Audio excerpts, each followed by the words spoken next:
Okay, so now that we downloaded, basically what it shows up, it might allows you to import your assets, and that's what you're going to do.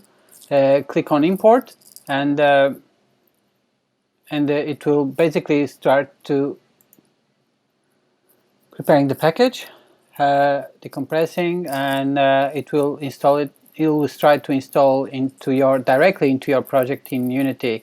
What this allows you to go is it will bring it this huge list of assets that's which is everything that's inside of that. And basically what you see here is it's about hierarchy. So there's a scene samples, and it creates this kind of scenes. So you actually were going to choose, and that's why we're doing this kind of house cleaning work, because once all this comes down, it will just brought into the assets package. So you click import, it will start importing the package, and once it's brought in, as you can see, it's imported into the standard assets folder, and it's going to be under this this folder here. The assets, these standard assets has a lot of elements like vehicles and 3D elements.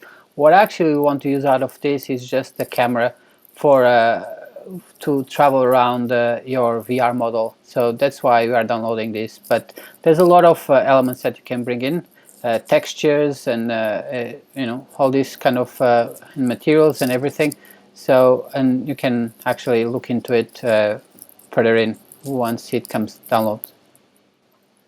So now that's downloaded, so still in the same port, you can see now in the assets, if we didn't have organized before, there's two more elements coming in, which is the standard sample scenes and the sample assets. So now those of them are actually imported, and they can also try to get, they are also has the kind of inner organization. Again, has the same type of materials, and you can bring in elements from here, this scene to the other scene. So if you want to download, and this is what I would organize, and I think I'm going to pass this, and it's all about organization. So it's fine if you have it in this kind of elements. So it's really important to have the scenes assets organized. So now that you have back, we can go back to the scene, and what we'll now start looking at is how to import, what are you going to use in order to modify these cameras and these camera settings, and how to start modifying and using materials, and to add elements to your model. Thank you.